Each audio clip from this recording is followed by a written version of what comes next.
আসসালামু আলাইকুম সুপ্রিয় শ্রোতা বন্ধুরা, সবাইকে স্বাগতম এবং শুভেচ্ছা জানিয়ে শুরু করছি আজকের ভূত আড্ডা। পুরো সময়টা জুড়ে আমি রাইসুল থাকবো আপনাদের সাথে।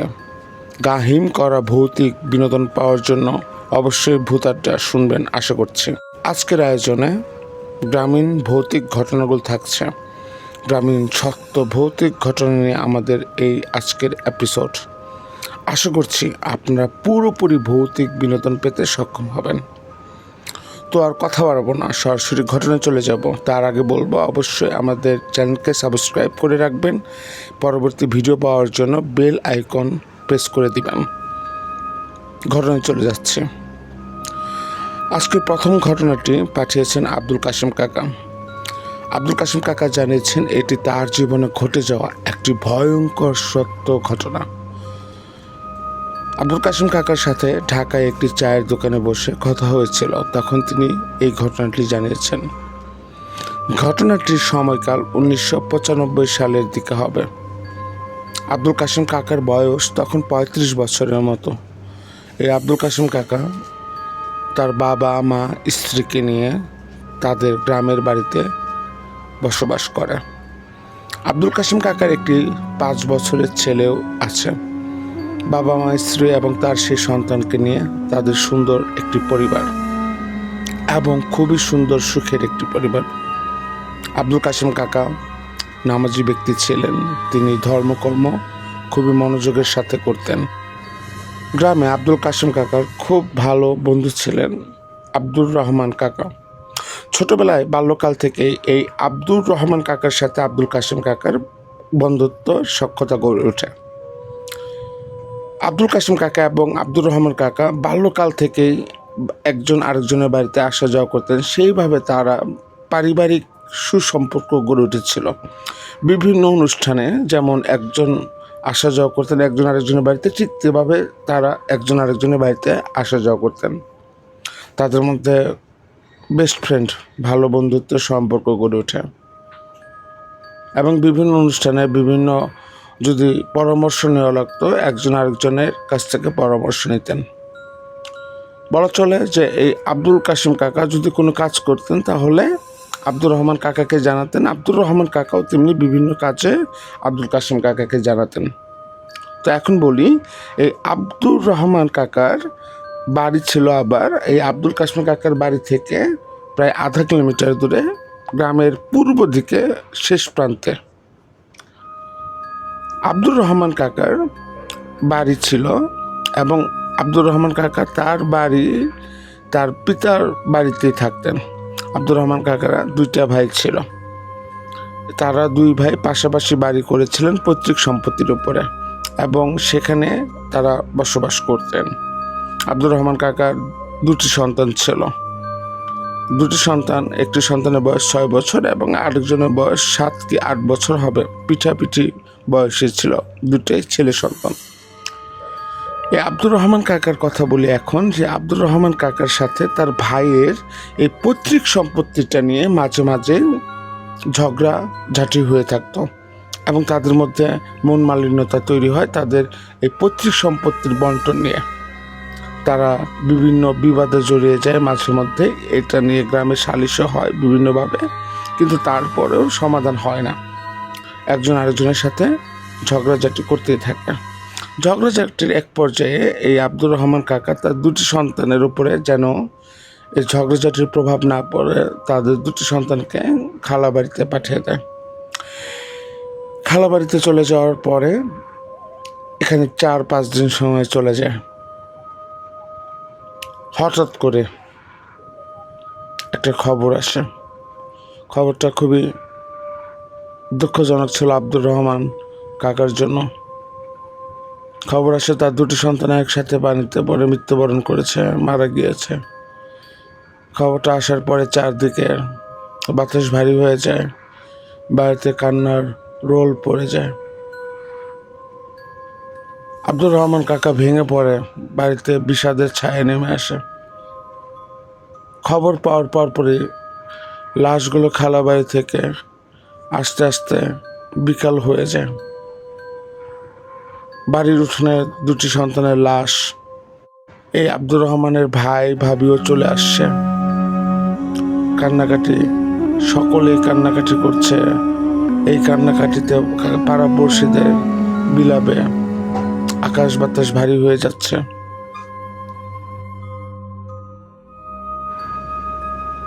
এর কিছুটা সময় পরেই এই যে লাশ, এই দুটো লাশের ঘটনা, দুটো সন্তান একসাথে মারা গেছে, সেই খবরটা আব্দুর কাসিম কাকার কাছে চলে আসে। খুব দ্রুতই এই খবরটা তার কাছে পৌঁছে আসে। তখন আব্দুল কাসিম কাকা আসরের নামাজ পড়ে বের হয়েছে মাত্রই। এই খবর শুনে তো আব্দুল কাসিম কাকার মাথায় আকাশ ভেঙে পড়ে। তিনি আর দেরি না করে সরাসরি বাড়িতে চলে যায় এবং তার মাকে এবং স্ত্রীকে বলে, তাড়াতাড়ি তোমরা আসো, এই আব্দুর রহমানের দুটি সন্তানই পানিতে পড়ে মারা গেছে। এই কথা বলেই আব্দুল কাসিম কাকা খুবই দ্রুত রওনা দেয় তার বন্ধুর বাড়ির উদ্দেশ্যে এবং বলছে যে তার বন্ধুর বাড়িতে যেতে এই আব্দুল কাসিম কাকার প্রায় 15 থেকে 20 মিনিট হাঁটতে হবে। তিনি বাড়ির রাস্তা ধরে হাঁটা শুরু করে। হাঁটতে হাঁটতে তিনি কিছুক্ষণ পরেই আব্দুল কাসিম কাকা আব্দুর রহমান কাকার বাড়িতে যে পৌঁছায় এবং দেখে যে তার দুটি সন্তানের লাশই বাড়ির উঠানে নামানো। এটা দেখার পরবর্তীতে এই আব্দুর রহমান কাকার চোখে অশ্রুসিক্ত হয়ে যায়। আব্দুর রহমান কাকা আব্দুল কাসিম কাকাকে দেখে বুকে টেনে নেয় এবং সে বিলাপ করে কান্না করতে থাকে যে, বন্ধু দেখ, আমার দুটা সন্তান একসাথে আজকে মারা গেছে। এই সন্তান মৃত্যুর জন্য আমার ভাই দায়ী। আমার ভাই এবং আমার ভাইয়ের বউই আমার এই দুই সন্তানকে খুন করে পানিতে ফেলে দিছে, পানি ডুবিয়ে মারছে। এরকমভাবে বিভিন্নভাবে একসময় কথা চলে আসে যে এই আব্দুর রহমান কাকার সন্তানের মৃত্যুর সাথে তার ভাই এবং ভাবি জড়িত। তো এই কথা হওয়ার পরবর্তীতে গ্রামের মধ্যে লাশ দাফন নিয়ে একটা ঝামেলা তৈরি হচ্ছে। তো একটা পর্যায়ে গ্রামের মেম্বারও চলে আসে এবং আব্দুল কাসিম কাকাও এই আব্দুর রহমান কাকাকে বোঝায় যে এই মৃত্যু আসলে আল্লাহর ইচ্ছাতে হয়েছে।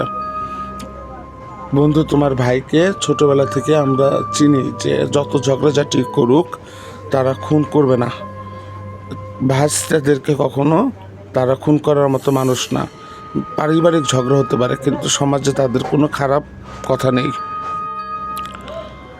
এই আব্দুল কাসিম কাকা বুঝিয়ে বলার পরে আব্দুর রহমান কাকা বুঝতে সক্ষম হয় যে তিনি আবেগে এবং ভালোবাসার কারণে ঝগড়ার জের ধরে তিনি তার ভাই ভাবিকে দোষারোপ করছে। প্রকৃতভাবে এটা একটা দুর্ঘটনা।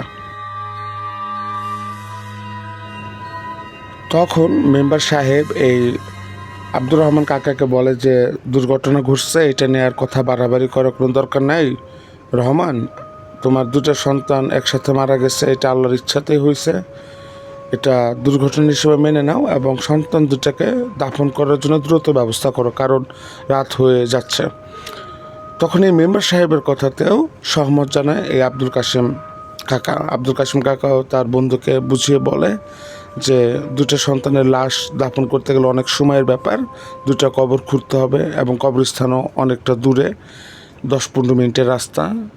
তো আমরা দেরি না করি, যত দ্রুত সম্ভব এটা দাফন করার ব্যবস্থা করি। দুইটা লাশ একসাথে মুর্দাকে বেশিক্ষণ না রাখাই ভালো জমিনতে।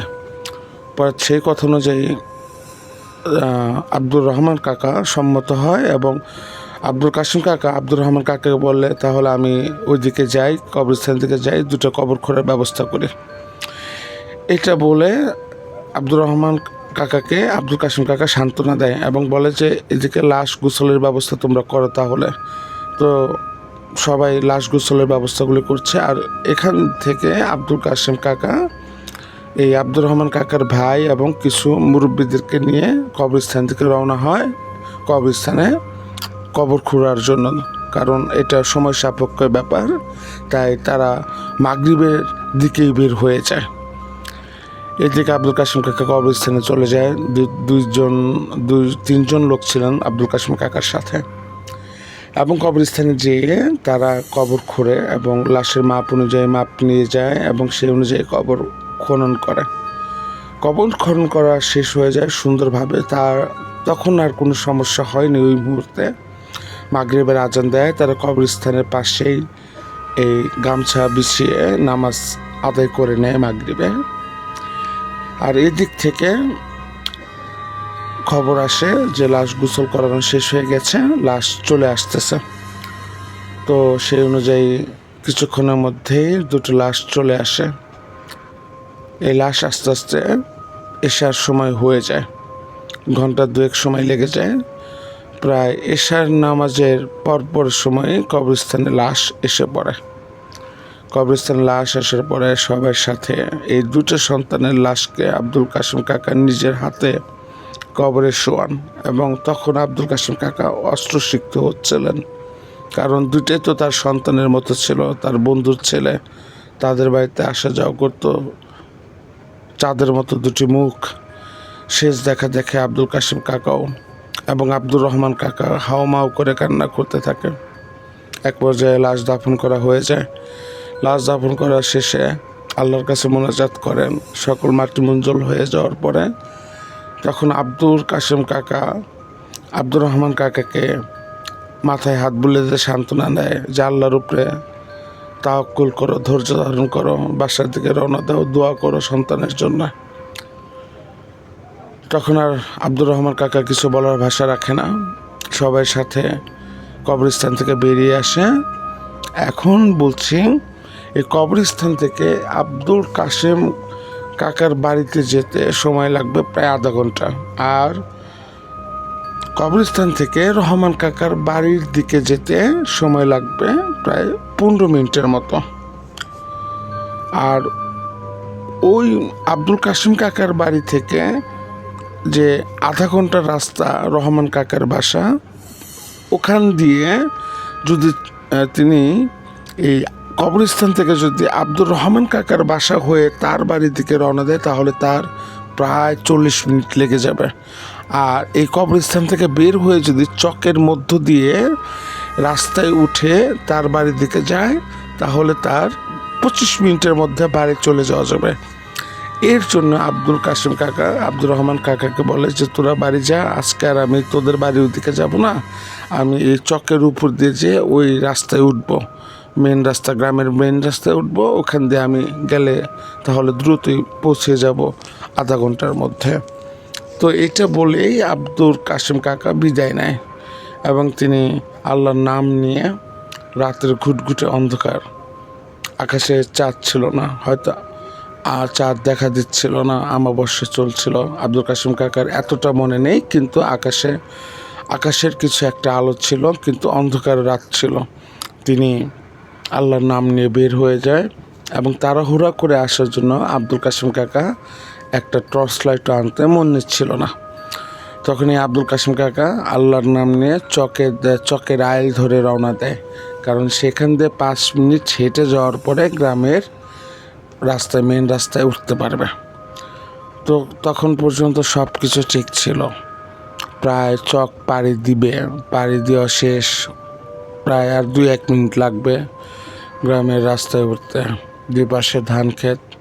হঠাৎ করে আব্দুল কাসেম কাকা অনুভব করলো যে ধান ক্ষেতের মধ্যে কেমন খসমস করে বাতাস জোরে দৌড়িয়ে গেলে যেমন নড়াচড়া করে ওইরকম শব্দ করে ধানের ক্ষেতের ধানগুলো এলোমেলো করে দেখি যেন দ্রুত চলে আসতেছে তার দিকে। তিনি আবার ঘুরে তাকায়, তখন আর কিছুই দেখতে পায় না। আব্দুল কাসেম কাকার শরীরের লোম একটু দাঁড়িয়ে যায়। তিনি ভাবলেন কোনো শিয়াল কুকুর কিনা। তিনি ভালো করে দেখলেন না, কোনো কিছুই তিনি দেখতে পাচ্ছেন না। তারপর তিনি আবার বুকে ফু দিয়ে আল্লাহর নাম নিয়ে গ্রামের মেন রাস্তাতে উঠে যায়। এখন বলি, এই মেন রাস্তাতে ওঠার পরে আব্দুল কাসেম কাকাকে প্রায় 20 মিনিট হাঁটতে হবে গ্রামের রাস্তা ধরে। তিনি গ্রামের রাস্তা ধরে হাঁটা শুরু দেয়। হেঁটে যাচ্ছে গ্রামের দুই পাশে গাছপালা, রাস্তার দুই পাশে গাছপালা, এবং গ্রামের তিনি যে রাস্তাতে হেঁটে যাচ্ছেন তার হাতের বাম পাশে একটা খাল, এবং সে খালে পানি নেই তেমন, কারণ হলো যে দুই পাশের জমি কেটে মাটি কেটে তো রাস্তাটা বানানো হয়েছিল, সেই খালটা রয়ে গেছে। তো সেই খালের মধ্যে তখন পানি ছিল না। তিনি রাস্তা দিয়ে হাঁটছে, ঝিঝি পোকার শব্দ চারপাশ থেকে ভেসে আসছে, পানি বাতাসে মৃদু শব্দ, ঝিরঝির শব্দ, গ্রামের যে পরিবেশটা থাকে তেমনই শব্দ হচ্ছে। আব্দুল কাশেম কাকা আল্লাহ আল্লাহ করে হেঁটে যাচ্ছে, আল্লাহর নাম নিয়ে এগিয়ে যাচ্ছে। তার মনটা খুবই খারাপ। হাঁটতে হাঁটতে এক পর্যায়ে আব্দুল কাশেম কাকা খেয়াল করে তিনি চকের মধ্যে যে বাতাসটা পাচ্ছিলেন, এইরকম একটা বাতাস কই থেকে যেন উড়ে এসে এই রাস্তার দুই পাশে যে গাছ আছে সে একটা গাছের উপরে বসে পড়লো বাতাসটা। এর পরবর্তীতে আব্দুল কাশেম কাকা দেখতে পায় তার হাতের ডান পাশ যে গাছপালা মচমচ করে ভেঙে দুই ভাগে চিরে গেলে যেরকম হয়ে যায়, ঠিক সেই রকমভাবে চিরে যাচ্ছে। তখন আব্দুল কাশেম কাকা বুঝতে পারলেন যে তার সাথে কোনো বাজে কিছু হতে যাচ্ছে। আব্দুল কাশেম কাকা ভয় পেয়ে যায়। তারপরে তিনি নামাজে ছিলেন, বুকের মধ্যে সাহস আনলেন। তার তো এগিয়ে যেতে হবে, বাড়ি পর্যন্ত পৌঁছাতে হবে। আব্দুল কাশেম কাকা আল্লাহর নাম নিয়ে দোয়া কালাম পড়ছেন আর সামনে এগোচ্ছেন। শব্দ কিন্তু হয়ে যাচ্ছে, সেই গাছ চিরে যাওয়ার শব্দ, গাছপালা ভেঙে কোনো কিছু এগিয়ে গেলে যেমন শব্দ হয় তেমন শব্দ হচ্ছে। এইভাবে হাঁটতে হাঁটতে 3-4 মিনিট সময় কেটে যায়। আব্দুল কাশেম কাকা একটা সময় গ্রামের রাস্তার একটা বাঁকে এসে পড়ে। সেই বাঁকের ওখানে ছিল একটা বট গাছ। 150 ফিট দূরে থেকে আব্দুল কাশেম কাকা যা দেখতে পায় সেটা দেখে আব্দুল কাশেম কাকার কলিজা শুকিয়ে যায়। আব্দুল কাশেম কাকা দেখতে পায় বট গাছের নিচে অনেক লম্বা একটা কালো ছায়া দাঁড়িয়ে আছে। ছায়াটি দেখে আব্দুল কাশেম কাকা বুঝতে পারছে যে এটি একটি নারী অবয়বের ছায়া। এই অবয়বের চুলটা মাটি পর্যন্ত চলে আসছে, অবয়বের পা পর্যন্ত, চেহারা বোঝা যাচ্ছে না। খিক খিক খিক খিক করে হেসে দিচ্ছে এই আব্দুল কাশেম কাকাকে দেখে। বলে ওঠে, আব্দুল কাশেম, আজকে তোমাকে বাড়িতে যেতে দেব না, আজকে তোমার শেষ দিন আব্দুল কাশেম। আব্দুল কাশেম কাকা আল্লাহর নাম নিয়ে সাহস নিয়ে এসে বলে যে আমার কি দোষ যে কারণে আমি বাড়ি যেতে পারবো না, এটা আমাকে বলো। তখন আর কিছু বলে না, খি খি খি খি করে বিদঘুটে হাসি দেয়।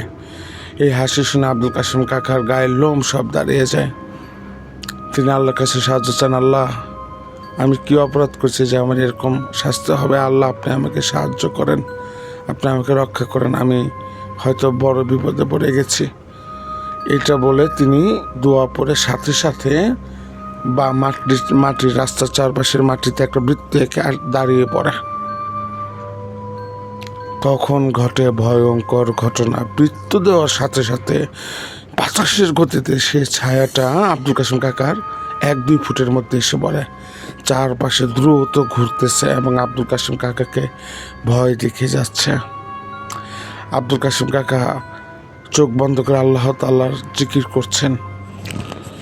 তো এক পর্যায়ে আব্দুল কাশেম কাকা লক্ষ্য করে যে তখন আর তার পাশে ওই অবয়বটা নেই। তিনি মনে একটু বল খুঁজে পান। তিনি ভাবে যে হয়তো অবয়বটা চলে গেছে। তিনি বৃত্ত থেকে বের হয়ে যায় এবং আয়াতুল কুরসি পড়ে তিনি তার শরীরকে বন্ধ করে নেয়। তিনি হাঁটতে থাকে। এইভাবে 2-3 মিনিট আব্দুল কাশেম কাকা খুব সুন্দরভাবে হাঁটছিল।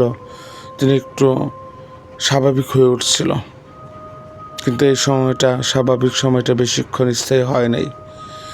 কিছুক্ষণ পরে আব্দুল কাশেম কাকা দেখে যে গাছের উপর থেকে তার দিকে ঢিল ছুটে আসছে।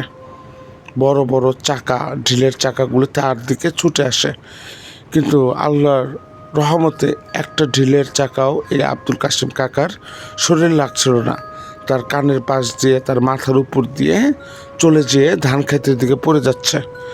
তিনি আবার আল্লাহর নাম জোরে জোরে স্মরণ করতে থাকে এবং এগিয়ে যেতে থাকে। তখন আব্দুল কাসেম কাকা ভাবছে, যদি আজকে আমি এখানে থেমে যাই, হয়তো এই শয়তানটা, এই পিশাচটা আমাকে এখানেই মেরে ফেলবে।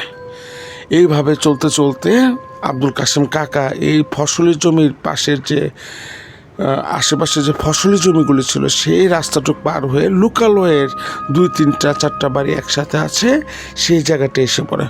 তখন তিনি আর ওইটা দেখতে পায় না। তখন তার বাড়ি যেতে তখন আরও প্রায় 7-8 মিনিটের রাস্তা। এখন সামনে একটা চকের মধ্য দিয়ে রাস্তাটা চলে গেছে এবং রাস্তার তার কিছুটা সামনে একটা মানে ব্রিজ, ছোট একটা ব্রিজ, যেসব গ্রামীণ এলাকায় যেসব রাস্তার মধ্যে ছোট ছোট ব্রিজ হয় সেরকম ব্রিজ, সেই ব্রিজটা পার হতে হবে। সেই ব্রিজটায় যখন আব্দুল কাসেম কাকা ওঠে তখন দেখে আব্দুল কাসেম কাকা তার সামনে ধান ক্ষেতের মধ্যে থেকে আবার কালো ছায়াটা বাতাসের মতো ঘুরতে ঘুরতে তার দিকে এগিয়ে আসছে। আব্দুল কাসেম কাকা এখন স্থির হয়ে দাঁড়িয়ে যায়। তিনি আর কিছু বলতে পারেন না, শুধু আল্লাহ আল্লাহ করছে। হঠাৎ করে আব্দুল কাসেম কাকার কি যেন হয়ে যায়, তিনি বুঝতে পারছে না যে তার পাশে কি হবে। তিনি চিৎকার করে সহযোগিতা চাচ্ছে যে কেউ আছে কিনা, কেউ শুনতেছে না কিনা আশেপাশে বাড়ি। তিনি মনে হচ্ছে সারা দুনিয়ার সকল শব্দ তিনি করতে চাচ্ছে, কিন্তু তার মুখ থেকে আর কোনো শব্দ বের হচ্ছে না। তখন তিনি চোখ বন্ধ করে আল্লাহু আকবার বলে জোরে চিৎকার দেয়। এই চিৎকার শোনার সাথে সাথে পাশের একটি বাড়ি থেকে একজন লোক বের আসে। কে চিৎকার করে, কে, এটা বলে তার বাড়ি থেকে বের হয়ে এসে কালভার্টের এই দিকটায় চলে আসে, সেই ব্রিজটার উপরে কাছাকাছি। পরে এখানে এসে দেখে যে আব্দুল কাসেম কাকা। এই আব্দুল কাসেম কাকাকে দেখে ওই লোকটি জানায় যে এই রাত্রে কী হয়েছে আব্দুল কাসেম। যখন তখনও আব্দুল কাসেম মনে হয় যে কাকা কোনো জ্ঞানের মধ্যে নাই। যখন তার শরীরে ঝাঁকে যায় তখন আব্দুল কাসেম কাকা হুঁশের মধ্যে চলে আসে। পরে আব্দুল কাসেম কাকা জানে যে তাড়াতাড়ি আমারে বাঁচো, আমার পিছিয়ে এমন এমন ঘটনা, একজন সব পিশাচ লাগছে। তো এই কথাটা শুনে ওই লোকটা বুঝতে পারে যে সত্যি মনে হয় কোনো একটা ভয়ঙ্কর কিছু এই আব্দুল কাসেম কাকার সাথে ঘটেছে। তিনি দ্রুত গতিতে তো তার বাড়িতে নিয়ে যায়, বাড়িতে নিয়ে উঠানে বসতে দেয়, হারিকেন জ্বালিয়ে নিয়ে আসে এবং তিনি বলে যে আজকে রাত্রে আর যাওয়ার দরকার নাই তোমার, তুমি আব্দুল কাসেম আমার বাসায় আজকে রাতটা থাকো, কালকে সকাল হলে তুমি বাসায় যেও। কিন্তু তখন আব্দুল কাসেম কাকা চিন্তা করে যে আর মাত্র 5-6 মিনিটের রাস্তা, বাড়িতে স্ত্রী সন্তান মা বাবা এদেরকে রেখে বাইরে থাকা কেমন দেখা যায়। তো এটা ভেবে আব্দুল কাসেম কাকা জানে যে না, আমি আর বসবো না, আপনি আমাকে এই লাঠিটা দেন, আমি যেতে পারবো, আল্লাহর নাম নিয়ে সম্ভব হবে। তো ওই লোকটা চিন্তিত হয়ে যায় যে লাঠি নিয়ে যাবে। তখন ওই লোকটা বলে যে ঠিক আছে আব্দুল কাসেম, তুমি তো লাঠি নিয়ে যাও, তাহলে আমার কাছে টর্চ লাইট আছে, টর্চ লাইটটা নিয়ে যাও। আর 1 প্যাকেট বিড়ি থেকে এই আব্দুল কাসেম কাকাকে 5-6টা বিড়ি দিয়ে দেয় এবং একটা দিয়াশলাই বক্স দিয়ে দেয় যে এটা বিড়িটা জ্বালে আগুনটা হাতে নিয়ে লাঠি নিয়ে আল্লাহর নাম নিয়ে যাও, দেখে আল্লাহর নাম নিয়ে ইনশাল্লাহ যাইতে পারবা। এটা বলে আব্দুল কাসেম কাকা সিগারেটটা জ্বালিয়ে সিগারেটটা টানতে টানতে তিনি যায়। কিন্তু আব্দুল কাসেম কাকা তো সিগারেট খায় না, তাই তিনি আগুনটা জাস্ট খালি জ্বালানোর জন্য আব্দুল কাসেম কাকা হাঁটতে থাকে। আল্লাহর রহমতে তখন আর আব্দুল কাসেম কাকার সাথে ভয়ঙ্কর ঘটনা ঘটে না। যখন আব্দুল কাসেম কাকা তার বাড়ির কাছাকাছি এসে পড়ে তখন আব্দুল কাসেম কাকার পিছন থেকে তার সন্তানের কণ্ঠে ডাক দেয়। আব্দুল কাসেমের সন্তানের কণ্ঠ নিয়ে একটা বাবা বাবা আমাকে নিয়ে যাও, আমি তো একা একা পড়ে গেছি। এইটা শুনে আব্দুল কাসেম কাকা তো ভয় পেয়ে যায়। আব্দুল কাসেম কাকা একদম সরাসরি পুরো মাথা ঘুরে দেখে তার সন্তানের রূপ নিয়ে দাঁড়িয়ে আছে। মুখের মধ্যে কোনো চোখ নেই, জিহ্বা আধা হাত জিহ্বা বড় বড় কুকুরের জিহ্বার মতো বের করে তার দিকে তাকে ভিচকি কাটছে যে আব্দুল কাসেম আজকে বাড়ির কাছে এসে পড়ছিস, আল্লাহর নাম নিয়ে শরীর বাঁচছিস বলে তোকে মারতে পারলাম না, তোকে সুযোগ পেলে একদম মেরে ফেলবো। তখন আর আব্দুল কাসেম কাকা দেরি না করে আল্লাহু আকবার বলে দৌড়ে বাড়ির দিকে চলে যায় এবং 2-1 মিনিটের মধ্যে সে বাড়ির উঠানের কাছে যেয়ে আব্বা বলে চিৎকার করে আছাড়কে পড়ে যায়। এবং এই শব্দ শুনে তাড়াতাড়ি আব্দুল কাসেমের কাকা বাবা ছুটে আসে এবং দেখে তার সন্তান হতবিহ্বল অবস্থায়, বিধ্বস্ত অবস্থায় এসে তাদের উঠানে পড়ে গেছে। তাড়াতাড়ি করে এই আব্দুল কাসেমের কাকার বাবা তাকে ধরে ঘরের ভিতরে নিয়ে যায়, বারান্দাতে নিয়ে বসিয়ে বাতাস করতে থাকে। তখন আব্দুল কাসেম কাকা জ্ঞান অজ্ঞানের মাঝামাঝি অবস্থানে ছিল। তখন আব্দুল কাসেম কাকার বাবা বলে যে ছেলেকে এখন ঘরে ঢোকানোর দরকার নাই, বৌমা তুমি একটা কাজ করো, গরম পানি করে নিয়ে এসো, নিম পাতা দিয়ে গোসল করিয়ে তারপরে আব্দুল কাসেমকে ঘরে নাও। সেই শ্বশুরের কথা অনুযায়ী আব্দুল কাসেম কাকার স্ত্রী সেই কাজটাই করে, গরম পানি করে এনে গোসল টোসল করে আগুনে ছেঁক দিয়ে ঘরে ঢুকিয়ে নিয়ে যায়। আল্লাহর রহমতে আব্দুল কাসেম কাকার খুব ওরকম যে জ্বর আসবে এরকম কিছু হয়নি। সকালবেলায় ঘুম থেকে ওঠার পরে আব্দুল কাসেম কাকা এই সকল ঘটনা যেগুলো ঘটেছে সবগুলো তার বাবাকে বলে। তখন এই আব্দুল কাসেম কাকার বাবা বলে যে যাক, আল্লাহর রহমতে তুই যে সহি সালামতে বাড়িতে আসছস, আল্লাহর দরবারে লাখ লাখ শুক্রিয়া। তিনি আর দেরি না করে নামাজে যখন যান, নামাজে গিয়ে জোহরের নামাজে গিয়ে তিনি হুজুরকে ডেকে নিয়ে আসেন বাড়িতে এবং হুজুর ঝাড়ফুঁক করে দেন। এর পরবর্তীতে একটা তাবিজ দিয়ে দেন, বলে যে আগামী 21 দিন পর্যন্ত যেন এই তাবিজটা আব্দুল কাসেম তার সাথে রাখে। 21 দিন পরে এই যে নজর আছরটা আছে এটা কেটে গেলে অটোমেটিক্যালি তাবিজটা পড়ে যাবে। সে অনুযায়ী আব্দুল কাসেম কাকা প্রসিজারটা, নিয়মকানুনটা ফলো করে এবং কিছু আমল দিয়ে দেয়, সেগুলো করে। আল্লাহর রহমতে আব্দুল কাসেম কাকা সেই দুর্ঘটনা ভয়াল অভিজ্ঞতা থেকে মুক্তি পায় এবং তার সাথে পরবর্তীতে আর কোনো ঘটনা ঘটেনি। এটাই জানিয়েছিলেন আব্দুল কাসেম কাকা। এবং আব্দুল কাসেম কাকা জানিয়েছেন যে এটা তার জীবনে ঘটে যাওয়া একটা ভৌতিক ঘটনা। এবং এর পরবর্তীতে আব্দুল কাসেম কাকার সাথে আরও কিছু ঘটনা ঘটেছিল, সেটা আরও 10-12 বছর পরে। তো আব্দুল কাসেম কাকা জানিয়েছে যে যদি আবার কখনো আমাদের সাথে আব্দুল কাসেম কাকার দেখা হয় তাহলে অবশ্যই আরও ওই 2-3টা ঘটনা আব্দুল কাসেম কাকা আমাদের শেয়ার করবেন। তো দর্শক, সুপ্রিয় শ্রোতা বন্ধুরা, আশা করছি ঘটনা আপনাদেরকে ভৌতিক বিনোদন দিতে সক্ষম হয়েছে এবং এটা একটি সত্য ঘটনা ছিল।